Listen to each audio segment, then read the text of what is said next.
ia le tua le nei awa uli ia po nei fo ia fiafi i ne suafa manumalo Yesu Kiriso le tātou li i mo tātou faola ia toi fa tarofa toi fo i le porkalame o le faungangana o le malo Israelu ia te oe ia malo lava le so i fo maua malo fo i le folau i langi mā i le pa ia mane malo o se o tātou tunu pele o Samoa fia lava o na nei ke lope o whapenao na mai papa au mai alala ai ia mai maua mai e tātou wala leo o le Global Kingdom TV ia e mese for tātou por kalame masani a solulu teitasi o le whaungangana o le malo leo Israelu sa reis tātou por kalame vaso tātou nei o no totoangia fo i o le tātou wala leo mese for tātou CEO ia ono nisi foi o fonotanga sa fatasi atu iai ia a leo tātou toe mafuta i le neiva yaso i le lofo le tua e te taulanga wha fo i pēr le vi inga o le wha manu ma le wha ne tanga i lo tātou o tua ia awa o i o le tua lofa o i o le tua e tausi o le tua e taitai o le tua e pui pui e la veai o le tua fo i wha manuia ia o le tua na te foai ia o le tua o le tanga vai o le tua o le manu malo o le tua o le file mu ia o le tua leo leo e vi ia le lii fa ne ina per suafo o le tua fa ngana o le malo Israelu tātou por kalame masani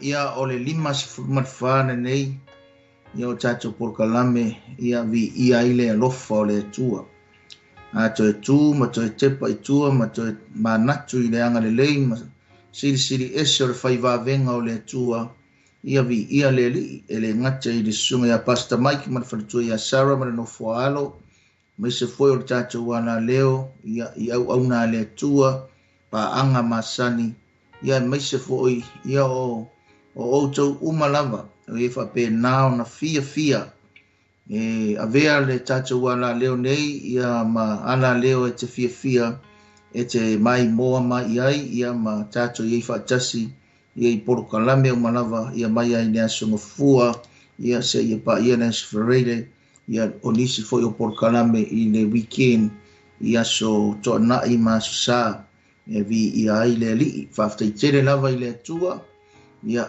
whaftai foi ia ono lo tau wanga le lei ma lo tau rofa i le lii ia i le ngata i le tātou mafutanga ia i le aso ma le aso i runga o le tātou wala leo ia mai se foi o lau tatalo o lau lango ia o lau komeni ia po se whau wha malosi o se tusi e te wha malosi mai ai ia mai komeni mai ai ia vi ia i le tua momoli atu le nganga whaftai tere rawa ia te oi ia ele ngate le tātou por kalame o whaungangana o malo Israelu ia e mese fo o tātou por kalame o malava le ngate fo i leo le tātou wala leo whaftai e te fo i uso au auna ia o tangata o le malo le atua o lo whapena ia o na ngaruru e mai e le ngate i Samoa e mese fo o Australia ia manisi o vaenga o le nei atunuu ia mai nisi o atunuu ia mawhai o na tātou soani mai. Ia e vi ia le tua o le tātou tusi whaitau ngawa i runga o le tātou screen, lo tau sira mai ai, ia ofa mwhatarofa le poro kalame ia te oe pia whai o e mai moa mai i nei taimi, ia whai fōi i esi taimi, ia i le rumanai, ia e te mai moa mai ai, whatarofa atu, ia tātou poro kalame ia te oe. Lua no whai ngā tupu mtau po e lima whai moe whai pasuma le 5 ia whao ngā ina le whao ngana ia i le neia solulu ia vi ia le li o la o mataina le tātou por kalame i se tatalo. Whaftai tele le tua ia te oe i lau alofa ma lau anga le lei o lau puinga ma lau leo malu. Whaftai tele le tua i lau whasosoani mai ia te i mātou lau whanau. Sa macho vala fo i le nava ia sore ia malau au na ia pasta mai ono nisi o fonotanga ma mafutanga whaaleanganga sa whapenao na nga ia tu ia au na le ia awale utu ngā vai whaaleanganga mo le macho o langa au na Mātou whaafitai fo i atu o e leo o toi mau lea wanoa o le Polokalame. Mai sone ala leo le i mai mātou o tangata. Tai lau whaamanuianga le tua. Iau au auna ma whare tua o tō whinga e lima o le kālesia ma mea lofa. A wā le fausia o le mālo o e ke riso Yesu. Ngata fo i leo ta māma tina mātutua o tama ma teine taravou o le loa loa le i o mātou a inga. Mātou te vi ia oe whaavavau, ia ma mātou whāna witi, whaafitai lau whaamanuianga le ie, sio mātou atu nu pele o sā moa i sā moa i sifo, sā moa i sae, ma so se sā moa whapena le ie, ia ona iai atu nuu i mamao le atua, New Zealand nei o Australia o Hawaii o Amerika o atu nuu o le Pasifika, i Israelu ma so se atu nuu, o iai so se sa moa miso o tangata uma leli ie, so se tangata, so se lanu, so se malo, so se ngangana, o mātou whaafitai atu oe, ia o lau anga le lei ma lau tau singa, o whai ai le tua, no mātou maua pēa le ola, ma le wha malo longa, whaafitai tele i lau mana, whaafitai lau sa taulu Yesu, ma lau wha olatanga, whaafitai lau wha malo longa ie o mama ia mise, whaafitai lau so soani, whaafitai lau whaamanuianga i lau nuu Israelu, Erelin, ma lau tatalo i le mongo Olivia meise, o le aipa ia o Yerusalema ma au pā, ngata i lea o au mea whanga ma mea tuto, ele ma o ngā sami, o au leo leonga o au tainga le le ie, whaafitai lau whaamanuianga i le pāre mia o le kāpeneta ma le pāre mene, ai meise o tangata nuu o tangata au mau, tangata siasi ma tangata talo mai foai, ma whaamanuia lo nuu, whaafitai lau whaamanuianga si o mātou atu nuu i Samoa, ai meise le ie ia o atu nuu umalawa o le neina lo langi le ie, whaafitai lau whaamanuianga, ia la mātou sauni le tua tatana lau a fionga, whaitau ma whaalongolongo o mai lo mana, lo wanganga pa ia, whapenao na aluma sao le ie, sao mauli fo'i, ne fe au o le tara le lei o le malo lea i le nei a fiafi. Ne atua o le upu o uman wha uina e mana o mia i mātou le wha unga e mātou te tau te tala ai lau upu. Meise le atua i a whapenao na sau wina le ala leo pe au ngaru le ea. So se mea le ie o le a whapenao na o tuei le malosi o le mana o le Polokalame i a whapenao na ngā ioi lo wanganga. Whamanuia i mātou, whamangalo so mātou se sero mātou watua, ono o Yesu o wala au whaafitai lea wanoa. Amene, amene. Ole peo no whaiatu, le tusi whaitau ngā wairunga le tātou screen o le lua le no whai ngā tupu mta au poe lima, whai mua mua o le sifuru ma le wha e fia whao ngā ina, ia i le neia fiafi tātou Polokalame no na lima sifuru ma le wha, o le whaunga ngana o le mālo Israelu. Le lau whaitau wina atu ia i le tātou tusi i le neia fiafi. O le ave ina e o le atola au i le malu, o le utala na ngā. O uma foi o na whai o le ngā ruenga uma na whai e Solomona mo le whale o le lii. O na au maia le Solomona o mea na whaasaina e tā vitalon ta mā, o a rio ma auro ato ma mea uma, o ia tu whaatasia ma o loa o le whale o le atua.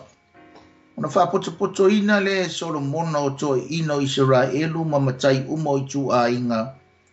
O li isili o le whanaunga Israelu i Yerusalema e a vae le atola au o le whengainga le li i nei le aia tā vita o Siona lea.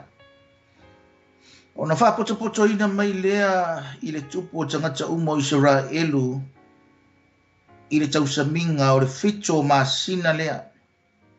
O maito ena umo Israelu o na vae lea e sa le vi o le atola au. Wa au maia e ila tau le atola au ma le whale whai o le whapotonga na mea pa ia uma na i le whale whai na au maia ia lava mea e le au whaitau langa msa le vi. O le tupo Solomona ma le whapotonga umo Israelu na whapoto ina mai a te ia i luma o le atola au o na tau whaitau langa i ma moe ma povi e le ma whaitau wina e le ma sino lava ina ua tele lava.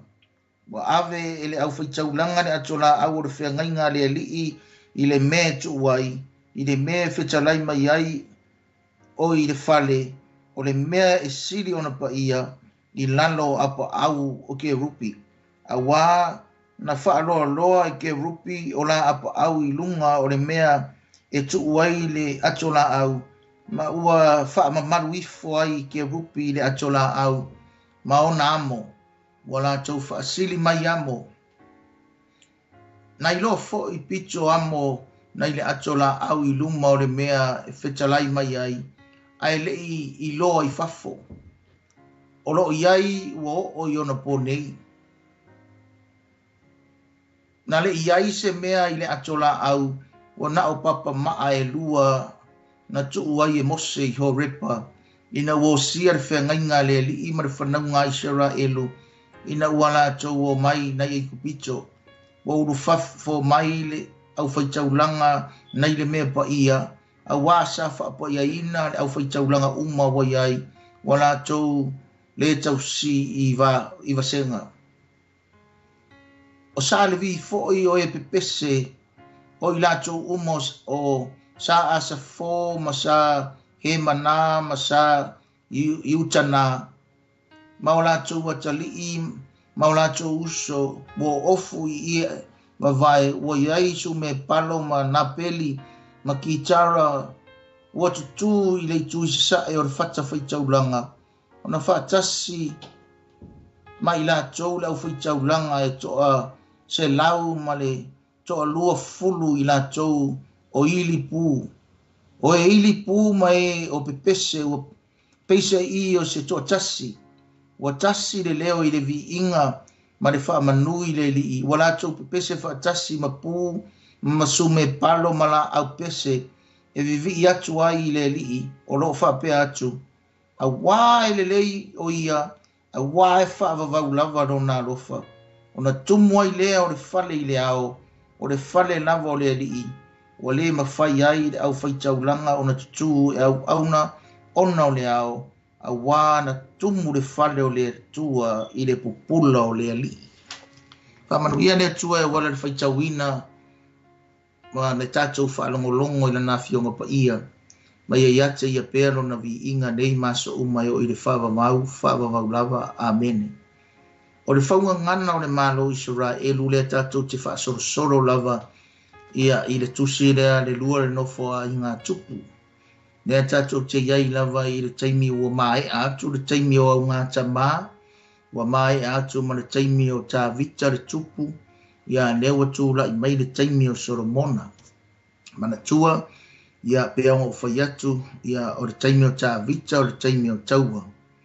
O le season ngā ma le taimi ngā tā vita.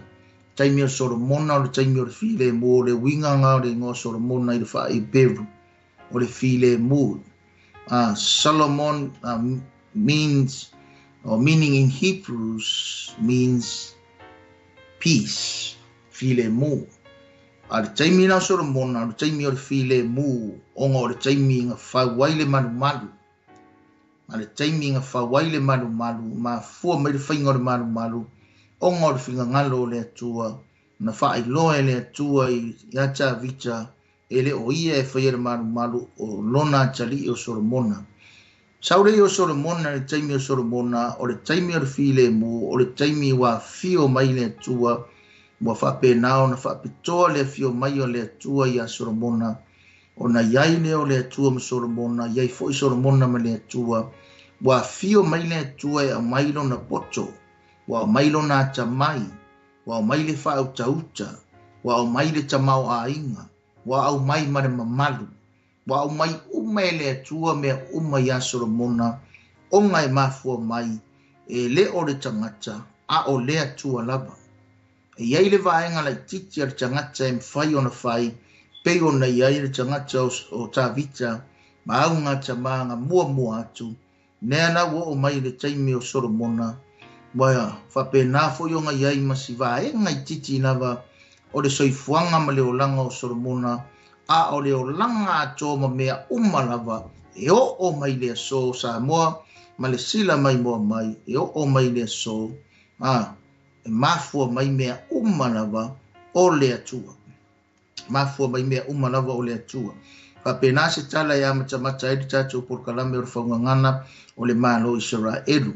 Nei o whaapeane au, mo o lo se mea, nei o whaapeane au, mo o Lord tuspaia, nei o whaapeane au, o poto tele mo o wata mai tele, o whaapeane au, mo o tamau a inga tele, ma tele au mea, ma o matua malo si tele, ai ngalo ai, ona tuu pea o tatou whaalango i le atua, tuu pea o tatou taritonunga i le atua, tuu pea o tatou whaatua tuanga i le atua.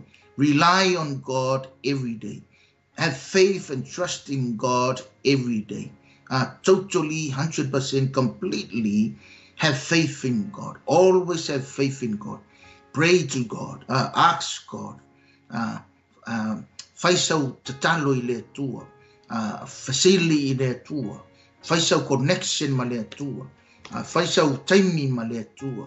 Sa ili le tua i le tatalo ma le anapongi. Seek God always in prayer and fasting. Not only that, but read thy word. Read the word of the Lord. Faitau and study the word of God and meditate on his word day and night. Faitau masu ele upo le tua, ma fau i le tua, ma fau i le upo le tua, ma tu se ava no i le tua, e tala no ma i le tua ia te oi. Give some time to God to speak directly to you. Allow the voice of God. Sa mo man fafunga mai, allow the voice of God to speak to us. Ya ro fangia I tatou le tua. There allow fa mahe on a faile manu. Wonderful time in Israel, in the history of Israel.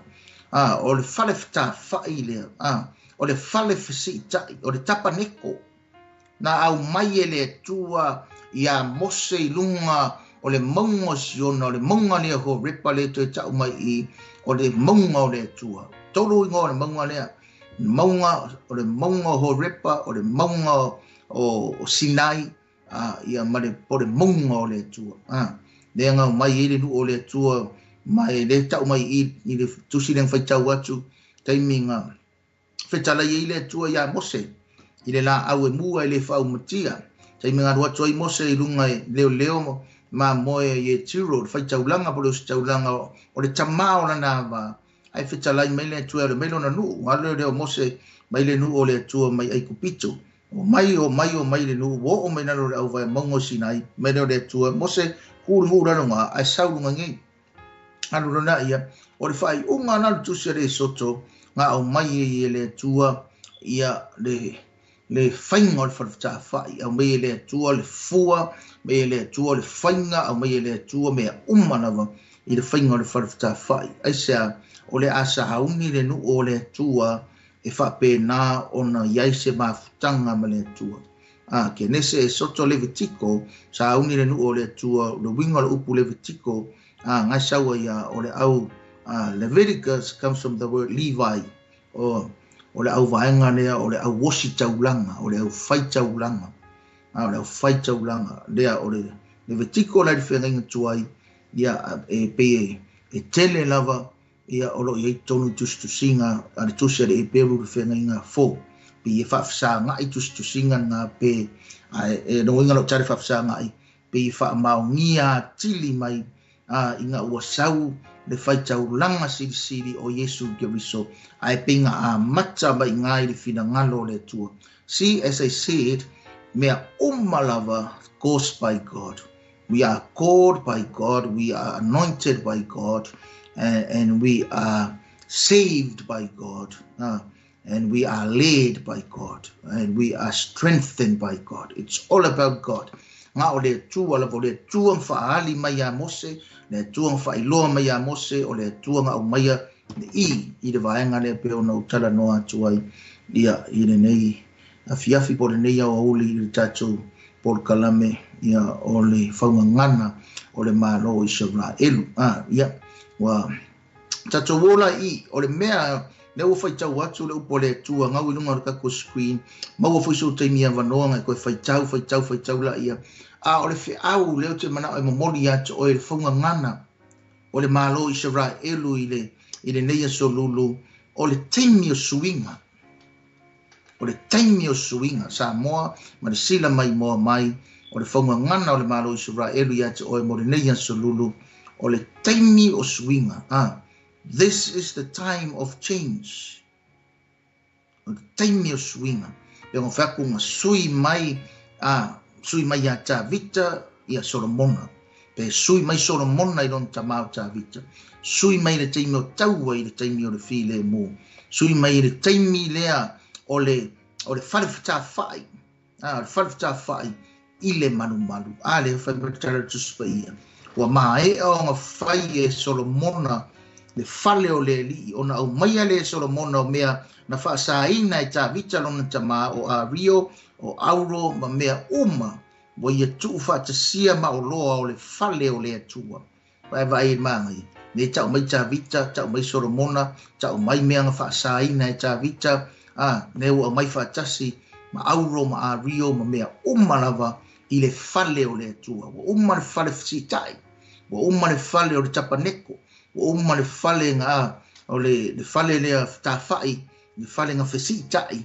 O le tapaneko pe ngō whai atu. A le wo o le taimi wa mautū le manumanu. Wow. Wa mautū le manumanu. Ngā winga wa i le taimi o suinga. O sui mai. Ka mea rana whai pai lua. Wha poto le Solomona o tō ino Israelu. Mamatai umo i tū a ingo o li sili o le whanunga Israelu. Yerusalema e a vae le ato la au si. O le whea ngainga le lii. Nai le a ai o tā vita o Siona lea. Wa uma fo le taimi o Siona. Uma le taimi ngā vatu e le ato la au mantua sau tā vita i sailo. A vatu le ato la au ngā ave le tuui o i le whale o le tupu. Tuui le whale o tā vita. Whauwhale le tā vita. A lesa i ai lava i le whale ie. A le mea ngā ringa ngau le tangata o tā vita. What a man. What a man of God. What a servant. What a leader. What a father. What a leader. Always desires for something better, for something good for his God. He always desires the best of the best for his God. Le tangata sa ngau mea nganga va ai ta vita, va ai fa le mafau ta vita. I le atola au le tua o mea umor whengainga o mauki ngoa ta vita le tua sa i o ngā kama o kua ngai mauti noa ta vita o le tua lava le tasi ne whai mai wa o mai le ta ngata o Solomona taimi o suinga sui mai sailo sui o le whare tupu mai kuurunga le maunga Siona waku Solomona li taimi o whau le malu wa o mai le atola au ma mea lava mai le whale o le atua ona wha poto ina mai lea e le tupu o tangata Israelu i le tausaminga o le fitu o Masina lea whaungangana o le malo Israelu o le tupu lea o Solomona o le tupu o Israelu Nea wa whai mea le malu ma mea lava a leo tato tiro yei wa ami e le tupu toi ina o ali sili o whai pule. Wa ami matangata o whanaunga taitasi a Israelu. Wa mai tangata Israelu. Kako kilo pe o mai whai mai. Wa mai to ina o Israelu o na vae lea e sa le vi o le atola au. Wale matala ya li sili o whai pule o to i ina o matai sili ma le whanunga Israelu a wo mai ma le au whai taulanga. Wo mai ma le au sa le vi. O le au sa le vi o mai e amo mai le atola au a le atua. Hallelujah. O wha poto le nuu lea o le atua. Whamelona i o le whai upo e fitu. O le tupu o Solomona ma le wha potonga umo Israelu. Na wha poto ina mai a te ia i luma o le atola au. O la tau whaitau langa i maa moe ma povi e le ma whaitau lia e le ma sino lava ina ua matua tele lava. O mai dora i o ko inga o mai le ngu o mai le kupu o mai ma au sa le vi ma whangaunga a Israelu a o mai loa o mai ma mai le atola au. A e whai mai o mai o whaitau langa i le atu. Wow. Wa whaitau langa i le atua. Whai mai wa whai ma moe ma povi. Ai whai mai wa le ma whai o na whaitau ina. Ade sa ua kuspa ia. Whai upu ngā whai upu e ono. e po ono ko le tupo Solomona ma le whaapotopotonga umo Israelu wa ai na whaapotopoto ina mai a te ia I lumo le atola au wala tau whaitau langa I maa moe ma povi e le ma whaitau wina e le ma sino lava ina ua tele ina ua matua tele lava wo mai tangata ua fia wo mai aisia langa ua vaai le swinga wala tau mai tau wina le swinga. They were really happy. Why? Because they saw changes. They can see the change. Wala tau whaamaungia le swinga le tua. Wala tau whaamaunia le tofinga le tua. Wala tau whaamaunia le filifilinga le tua. Wala tau whaamaunia o le taimi o le tua I le tu mau I pea I le taimi o tawita. Wa sifi mai wa umma le taimi o tawita. Wa sifi mai le taimi o Solomona. A le wala tau vaai wa umma le taimi o le whalewhita whai. Wa umma le taimi o le whale ie. A wa sifi mai le manu. Wa o mai umma le manu. O auro ma a rio ma mea umma lava nga whaasaina e tawita. Wa mai male ato la aua le atua. Wa mautu e o mai le so. A le whai mai e o mai le so lo iai lava le ato la aua le atua I le mesinga pa ia e ui e le iko iai se manu. A o la lava e iai le ato la aua le atua I so se manu e ki alu I Yerusalema. I mean, I Israelu. O la lava e iai lava le ato la aua le atua langa le tau mai I taratus pa ia. Fa mai wa poto mai na ai o mai le nu. E o mai mama moe ma povi. Ai fai kau, e le ma whainga fai kau. E le ma fai tau wina fai mea, e wale ma sino lava isa. Ua matua tele wale ango ka fai kau pe e fia aferi inka ko mamoi. E fia aferi inka ko povi. E wale ma fai. Se vai. Nanga winga, ore o mai ore nguuria. E o mai tua inga, o mai ainga uma, o mai kaka uma. E o mai isa, o mai ma, ele eise mea nga, ele sa vari fua mai. Ele fa penga o mai ai o se ai o mai o se va ai o mai a o mai ma le loto fa fatai le tua ma le loto fa taulanga I le tua ma le loto fa vi inga ma le loto fia tapua I le tua ai o mai le lu o mai wo fa tino lo na tau la ngona I le povi wo fa tino na tau la ngona I le ma moe ai sia wala to Lord swinga they saw or they can see the change. Wala ko va ai le swinga. Fai kon fai pe fitu. Wa avel au fai tau langa le atola au le fe ngainga le li I le me tu ai. I le me e feta lai mai ai o ia I le fale. O le me sili ona pa ia I lalo apa au ke rupi. Fai po vadi. Wa na fa aloa loa ke rupi o la apa au I lunga o le mea e tu ai le atola au. Ma ua wha ma maru I fuai ke rupi I le ato la au maona amo whaipo iwa. Wala tau wha sili mai ya mo na I loa fo I pito o amo ai le ato la au I luma o le me feta lai mai ai ai le I loa I fafo. O lo iai wo o iona po nei. Mai. Au mai le ato la au wa ave to I le me sili ona pa ia. O le me feta lai I le atua. Feta lai I le atua. Na rena tau tana noa I. Ai se umau tana noa tula ia ia tātou de tātou vai taimi a. E me sili ona pa ia. Pai boe se fulu. Na ia. Na le iai se mea I le atola a ua na upapa maa e lua na tuu ia mose I Horepa. Ina ua o sia le e whea ngainga le li I mare whanaunga Israelu. Ina ua na tau o mai ai kupito.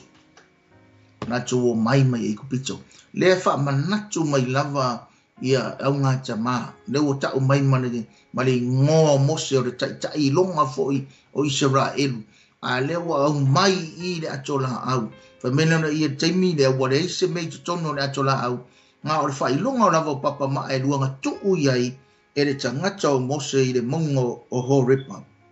Fa manatu mai ai o lea lava e tausi whea ngainga le nu o le atua.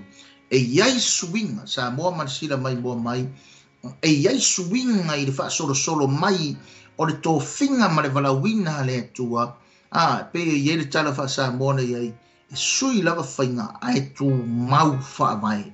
Sui lava whainga ai tu mau whaavai. O me fe sui a ilonga whainga ai tu mau le tua. E tu mau le tua o si whea ngainga. E tu mau le tua alofa. E tu mau le tua e le suia. E tu mau le tua na nafio le so e o i whaavavau. E le suia le tua na whea ngainga. E le suia le tua ia na upu na tuu mai, na upu na whetalai mai. E le suia le tua aren. Wha manatu mai lava. Ia le swingo mea ai le suia le tua lo tato au nei. Whai po se furu maritasi. Wa ulu fafo mai le au whaitaulanga nei le mea ba ia. A wasa wha pa ia ina au whaitaulanga uma ua iai. Wana tau le tausi i vasenga. Whai po sumarlua. O sa le vi foi o e pepese. O i lato uma o sa asa fo. Ma sa he mana, ma sa iutana. Ma o lato watalii. Ma o lato uso. Wa o ofu i ie vavae. Wa yaisu me palo mana peli mat ki tara. Wa tutu i le tu i sa e o le fata whaitauranga. Wa whaatasi mai lato le au whaitauranga i toa. Se lau ma le toa luas furu i lato o e ili pu. Sutolu. O e ili pu ma e pepese ua peise i o se toa tasi. Ua tasi le leo i le vi inga ma le wha manu i le alii. Wa la tau pepese wha tasi ma pu, ma su me palo, ma la au pese. E vivi i atuai i le alii o loo wha pe atu. A wae le lei o ia, a wae wha vavau lava no na alofa. O na tumu ai lea o le fale i le ao, o le fale lava o le alii. Mai ne o fai posu mare wha. Wa le ma whai ai e le au whai taulanga o na tutu e au auna. Ona o le ao, au wana tumu le fale o le atua i le pupula o le ali. Au whamanato o tiati o e le ao lea, me tana tu sipa ia, ina ua mai le nu o le atua, wha tonu mai e le atua pe ngā whai atu, le whainga o le whale whita whai, le whale whisi tai o le tapaneko, wha mena le tana tu sipa ia, a o le taimi e adu ai mose i to tono o le whale whita whai, e whita ia i ma le atua, wha mai ona tilo atu lea o mata o le nuu. Tangata uma a wa le whainga o le whalewhita whai wha tonu mai le tua, e tū le whalewhita whai tu tonu o le onga tu tonu nga le mua o tō ngā lau pinga le nuu, pe a o mai le nuu wa le lava vāpo wa o le taimi e no nofo ai, o na no nofo ra ia, tū le whalewhita whai tu tonu o le onga tu tonu, ai li o e whale ie o le nuu o le tua, o tribes of Israel. They were settled around the tabernacle. Ngana tō si o miana ia o le whale rea. Wha mai o taimi umala e anu wai mose i tu tono le whale. A o whale atu mose i tono le whale. E vai atu tangata e sau le ao. O na mua le o le ao i tu tono o le whale whita whai. O le whai longa lea o le malu o le atu. O le whai longa lea o le fio mai o le atua i lana tangata. Le whai longa le va ai mata o tangata ua fio mai le tua i lona mamalu i le tangata. Le o mai Jerusalem o ma whai le tupo Solomona le malu o le atua. Whai mai ua watu le au sa le vi, ua watu ma le au whai pese, ma le au tala au, whai mai o le au sa asa fo, ia o le au vaenga le o le au sa he mana, ma le au sa iuta na, whai mai o ata lii o le au sa le vi, ma o lato uso, whai mai ua lato o atu o tā, su me palo na peri ma ki tara, ma le au ili pū, whai mai ua ili pū, ma aver whaafitai, aver vi ingai le tua. O le mena mtau tia ai, a whai mei a whai mai, ua peio se leo e tasi. Tasi a, ka o mai i le harmonize, ka o mai i le oneness, togetherness, unity. They worship God, they thank God, they praise God in unity. Kasi ale leo e anu vi ingai le tua. Ola ko ke leo aka. Alu kala a walu le ringopu, alu pesem. What a wonderful worship to give glory and honor to our Father, to the Father of these people on this time. Walako vakuai, a wa fakula le vi inga o leo o mea uma wakala au wa usu pese wa momori atu fatasi mo nato loto. Fa meina nei al tara tu spa ia fa umai le ta por kalame i le ngei afi me tara tu spa ia le mai. Fai pasu tolu. O e ili pu mai o pepese o peisa i o se toa tasi ma vai. Ua tasi le leo i le vi inga ma le fa manu i le ali o oi. Ua tasi ele se me pa o vale pe o kako musika ngi ke mia. Ese pa o lesi ese pa o lesi ese pa o lua mai leo lesi pa ese ya me ua tasi le leo o le faftai. O le leo e vatu ai le vi inga. Ua vivi atu i le li o lo fa pe atu. Ma fa yaku lako kana. Awa ele leo ia. Awa e fa vau lava lo na lofa. Nala menga kupu. Fai unga lava fai pusuma todo. Ona tumu ai leo le fale i le ao. O le fale lava o le ali. The house of God was full of the anointing. Was full of this sign that God was there. They saw the cloud. The house of God was filled by the anointing, by the power of God, by the presence of God. Wa fio mai ile tu to tono no na fale. Nana men kupu i fai pusuma le fa. Ua le mafai ai le au fai tauranga ona tutue au na ona o le ao. Awana tomo le fale o le alii o le atua i le pupula o le alii. They couldn't perform anything in the house of God. Why? Because the house of God was full by the presence of God. They saw the Shekinah, they saw the Rima, they saw the presence of God. It was there. It was there. And tells us by reading of the verse 14, just to close and to conclude our session, our episode today, that tells me ele koe manga o lava le kui sisi mea.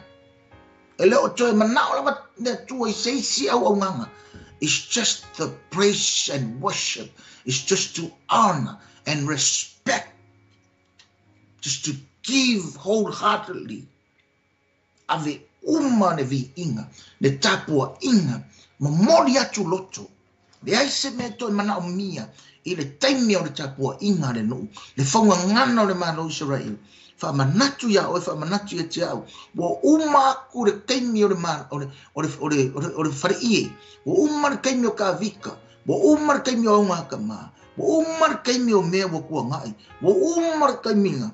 Wo o mai le taimi ngai.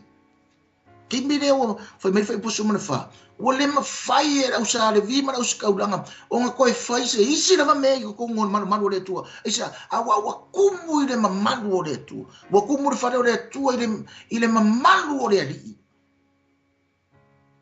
Ma malu le ali. Fa ngana na malu Israel. Awangi ka ko fa mulunga sa mo fa more awangi ka ko fa mulunga fa pe wo ese ari kemi o le feeling tuai ese kemi Israel. There's no more Israel. This is our time. This is the time of Jesus Christ. This is our people, the believers, the born again Christians. And then we tend to forget that same God, the same God that was with Israel. He started from Israel. He started from the Israelites, the Hebrews, and then us. Wakako maua le vangoa, wakako maua le manguia, wakako maua le faolakanga, wakako maua le sa kaulo, wakako maua le mangumalo. Aisha nanganga loa le tua amata. God started from a nation. God started from some people to the world. Awaingi ka ko mika, awaingi ka ko fa morulunga tulo, awaingi ka ko fa sausili, ai ka ko mangaku ile tua mana na upulea, manatu ile tua Anga whaalinga, o anga whea ngainga, o anga saungoanga. Ele aru ese le tua manana upu.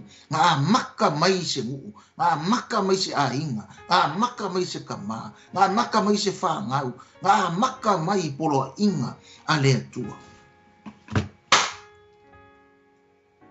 O mai ka koukaini, koe whamangaku awe, whamanaki e tau. A fio rore mamalu o le tua. What a reminder. Thank you, God. Thank you, Holy Spirit. Iki ofa me upor pese, masangi ape pese tato. Your presence is heaven to us. Esa oa. A fio me mamalu le tua, ko kongo sauni. Ke whaalongo hinga wa pei wa kako iei le langi. Iri isi so kako ngaru le langi. Po kako iei le langi. Iri ki oa foi. Ia so ia kama ia lenga o ma Yesu fa me Yesu kako ngofo pe ia the fangi fare pe kanga se koru kako ngofo pe ngai. Why? Because they taste the presence of God. Your presence is heaven to me. Wa ko yese me ko mangao ko yese me ko fa yese bo komu le fale o le tua ile mamalu o le Paua menga e manga o ile tua o le vako le viinga, vako le kaulanga le whafkai, vako e sea, ane ua lavan me o kilo, o lava le swinga o mori mawinga nu, ua fio mai le tua e whamanguia. E sea, nenga ile iloa ngu sawa di wadi nga o nacho, nga o ma ave me whai e di tauranga, nga o ma ave me ona ile na tua, ma vako le whaftai le tua. Ia le ne fia whaftai fo ia cho oe, after lo mai mo mai stay mi te mai mo mai ai te lo a o lo nga fiore ma malu le tua pe o fea po le malu po o lo ta po inga po to tono lo ta vale po tono lo fale o ko po le se mea ai va ko lo la ka ulanga ke minga o e ma le tua ke minga ke ro e o mai le tua se suinga fo kai me suinga kai mi a makka ko ka o ele amata ele to swinga ai amata ta o swinga nga lue mene ne tua e makwa fa ma mana ina ele tua ma fa ma malu ina ele tua ma makwa fa nga va ina ele tua ma fa ta mau a ina ele tua ma fa manu ya ina ele tua swinga yo ta chobola. Father, we thank you so much for your word. Thank you, Holy Spirit, for teaching us. Thank you for leading us and giving us wisdom, knowledge, and understanding. Thank you. We bless and praise your wonderful name. We honor you. We adore you. We love you. Thank you. Whaftai mo ina chou. O lau te talo le tua. O ai lawa ta ngata o lo mai moa mata mai. Me ngata re nei taimi o se taimi o luma leli ie. Ia matua e wha mana ina, wha malu ina, ma wha manu ina, swinga i rona o langa. Hallelujah. Hallelujah. If you have faith in God, before I leave you, before you leave me, hallelujah. Changes is coming to your life. Nga ia tu swinga ia to oe. Nga ia tu swinga ia to oe. Bawar me, open up yourself and allowed God to help you. But as I said, you have to initiate it. Starts from us. Mengang fai mai ia koe wheriwa inga ni mawhauwhau. Koe whefurisa i ni mawhauwhau. Toi fota ina ni mawhauwhau. Ka koga ngofiro le ie ko kongo ka ko mawhauwhau. Le mawhauwhau i Yesu. Have that mindset, the mindset of Christ. Yesu ia ka ko mawhauwhau. A oi kararki. O oe ma tatou. Ke kani kongi ke kangolo e whai skipu one, and then God will help the rest. Now, nga ia tule tua ia toi. E fi so ngia kule ko e swinga. Taimi o swinga. Sui e oi. Sui e ia, sui e tatou. Father, bless all your people and thank you so much. We give glory and honor to your name. Thank you, Jesus, for your salvation. Whaftai ngang pa ia. Whaftai mo por kalame, whaftai mo Pastor Mike, Sarah Marino Fualo, le ngata i le ala leo. Ai mai se foi le kale sia tau amata. Tai la famianga le ia au na malava. O matou matua whale nganga uso au na Maiso le kalesia le li o file mo le Prince of Peace e ngata foi leo le aonga le KLC o le ia manamlama Kape Bible College ma so se ang tu spa ia tai lau fa manyanga yo matu a inga ta apele le ia ai maiso lo nu o Israel ma Samoa ia matu nu umore ni na rolangi ia vi ia oe fa after tele ia wa fionga mamana ia la unga pele mana lo nga pa ia yo matu tangata fa after tele Yesu fa mangano so matu se ya cho ele vi ingai fa va amen ma amen fa ine swinga ilo bolanga so so nya tu le tua e fa pe na una fa ma manuina ma fa manuia ina ia swinga io tacho bolanga fa manuia tele tu le tua a fa tele tele Yesu fa mani fa ole lo so fua kasi nga swinga le la va ilo bolanga ta talo ile tua e fa sino tu nga pa ia le sui mai i le tangata tuai i le tangata fou lofa tere atu le tua ia te oi ono Yesu le lei le tusa marfinangano le tua ma fuafuanga mporka lame umalamba le ana leo tatou toi fasila fai i le vai Yesu fou i le taimi whape nei i le lofo le li. We love you so much. God bless. Shalom, shalom.